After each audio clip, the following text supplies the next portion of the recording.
अस्सलामुअलैकुम, कैसे हैं आप सब। मैं उम्मीद करती हूँ कि आप सब लोग खैरियत से होंगे। मैं भी अल्हम्दुलिल्लाह बिल्कुल ठीक हूँ। आज मैं आप लोगों के साथ रफ़ान जेली की रेसिपी शेयर कर रही हूँ। ये बहुत ही इजी है, लेकिन अक्सर लोगों से ये बिल्कुल परफेक्ट नहीं बनती, तो मैं आप लोगों के साथ ये रेसिपी शेयर कर रही हूँ। अच्छा, ये हाफ़ पैकेट में जेली का बना रही हूँ, तो इसके लिए मैंने 1 गिलास पानी लिया है। फुल पैकेट के लिए इंस्ट्रक्शंस पे 2 कप पानी होता है, लेकिन मैंने हाफ़ पैकेट जो है वो 1 गिलास पानी में बनाया और बहुत ही परफेक्ट बनी है ये देखें, ये पैकेट अंदर से कुछ इस तरह से है। ये मैं फ़िलहाल ग्रीन जेली बना रही हूँ, ये शायद बनाना फ्लेवर है। हाफ़ पैकेट मैंने पानी बॉयल जो हो गया था उसके अंदर डाल दिया है। फ्राइंग पैन में मैं बना रही हूँ, तो पानी को थोड़ा सा पहले मैंने बॉयल किया हल्का सा, उसके बाद ये मैंने हाफ़ पैकेट डाल दिया है। पानी के अंदर जेली डालने के बाद आपने कॉन्टिन्यूसली इसको चम्मच से हिलाते जाना है। इसको आपने थोड़ी देर के लिए भी छोड़ना नहीं है, क्योंकि ये बहुत जल्दी झटपट सा बन जाता है, लेकिन ये है कि आपने इसको हिलाते रहना है फ़ौरन से, ताकि ये अच्छी तरह से पानी के अंदर मिक्स हो जाए और फिर थोड़ी देर के अंदर ही ये इसमें बबल्स आना शुरू हो जाएंगे। अच्छा, ये आपने हाई फ्लेम पे बनानी है, बिल्कुल आपने फ्लेम को लो नहीं करना, क्योंकि ये बहुत जल्दी बनता है। तो इसके लिए यही ज़रूरी है कि ये इसमें बबल्स वगैरह अच्छी तरह बन जाएँ, बॉयल अच्छी तरह आ जाए। ये देखिए थोड़े थोड़े बबल्स बनना शुरू हो गए थे और ये भी फ़ौरन से ही बॉयल होना शुरू हो जाएगा।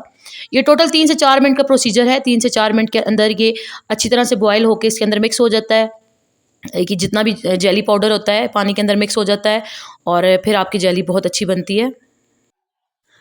ये देखें अभी इसके अंदर ये बॉयल आना शुरू हो गया है। फिर इसके अंदर जैसे ही बॉयल आया तो मैंने इसको उतार के ये मैंने एक बाउल ले लिया है। इसके अंदर मैं ये सारा जितना भी लिक्विड है ये इसके अंदर मैं डाल दूँगी। वैसे तो जेली तकरीबन सबको ही बनाना आती है, लेकिन अक्सर लोगों से ये ठीक नहीं बनती और कभी ये बहुत ज़्यादा ढीली हो जाती है। तो या तो ये होता है कि आपने उसमें क्वांटिटी ठीक नहीं ली होती, या शायद आपने उसको प्रॉपर टाइम तक उसको ठंडा नहीं किया होता। अब ये मैं इसमें रेड जेली बना रही थी, तो मैंने उसी फ्राइंग पैन को वॉश करके उसके अंदर दोबारा से 1 गिलास पानी ऐड किया है और ये दूसरा पैकेट ओपन कर लिया है मैंने जेली का। इसके अंदर से भी सेम उसी तरह का पैकेट निकला है डब्बे के अंदर से। इसको भी मैं ओपन करूँगी और हाफ़ पैकेट जितना मैंने पहले वाली ग्रीन वाला डाला है उतना ही मैं ये वाली जेली भी हाफ़ पाउडर इसके अंदर डाल दूँगी पानी के अंदर। ये पानी में हल्के हल्के बबल्स आना शुरू हो गए थे। इसको भी मैंने हाई फ्लेम पे बनाया है। ये क्वांटिटी मेजर किए बगैर मैंने इसके अंदर डाली है। आप मेजर करके भी हाफ़ पैकेट इक्वली करके फिर इसके अंदर डाल सकते हैं। वैसे मैंने ये इसी तरह मेजर किए बगैर हाफ़ पैकेट डाला है। ये फ़ौरन से आपने इसके अंदर चम्मच चला लेना है, ताकि ये जितना भी पाउडर है वो पानी के अंदर अच्छी तरह से मिक्स हो जाए, तभी आपकी जेली अच्छी बनेगी। इसमें बिल्कुल भी ये जो ग्रेन्स होते हैं इसकी जेली के, ये नहीं रहने चाहिए। जेली बिल्कुल अच्छी तरह से ये पाउडर सारा इस पानी के अंदर मिक्स हो जाना चाहिए, तभी आपकी जेली अच्छी बनेगी। ये देखें। अच्छा, ये जब आप चम्मच चला रहे होंगे तो आपको फ़ील होना शुरू हो जाएगा कि ये थोड़ा थोड़ा थिक हो रहा है। इसको भी 3 से 4 मिनट तक मैंने एक आध बॉयल आने दिया है। उसके बाद उतार के मैंने इसको एक और दूसरे बाउल के अंदर डाल दिया है, ये जो लिक्विड था सारा। अब आप चाहें तो आप इसको रूम टेम्परेचर पे भी छोड़ सकते हैं, और अगर आप चाहें तो आप इसको फ्रिज के अंदर भी रख सकते हैं।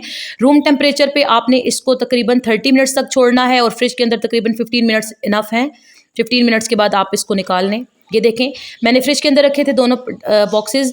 15 मिनट्स के बाद जब मैंने इनको फ्रिज से निकाला है तो ये बिल्कुल परफेक्ट बन चुके थे।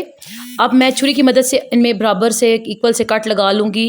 इसको मैं स्क्वायर शेप दूँगी। जेली सबकी फेवरेट होती है, चाहे छोटे हों चाहे बड़े हों, और बच्चे तो बहुत ही शौक से खाते हैं। आप अपने किसी भी जो आप डेजर्ट वगैरह मीठा बना रहे होते हैं, कुछ भी बना रहे हों, आप उसमें इसको ऐड कर सकते हैं।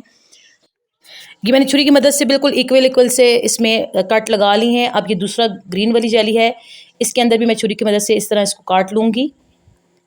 अगर आपको बड़े पीसेस बनाने हैं तो आप इनका गैप ज़्यादा रख सकते हैं। मुझे थोड़ा बिल्कुल स्क्वायर शेप में चाहिए था, तो मैंने इस तरह किया। अब मैं इनको प्लेट्स के अंदर निकाल लूँगी। ये देखें, बहुत ही परफेक्ट जेली बनी है, बहुत ही परफेक्ट कंसिस्टेंसी है इसकी। बिल्कुल भी ये थिन नहीं है, बिल्कुल पतली नहीं है ये देखें।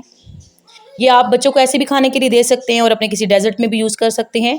अगर आपको मेरी छोटी सी रेसिपी पसंद आई है तो आपने इसको लाइक करना है। चैनल पे नए हैं तो काइंडली सब्सक्राइब कर दीजिए। Thank you so much.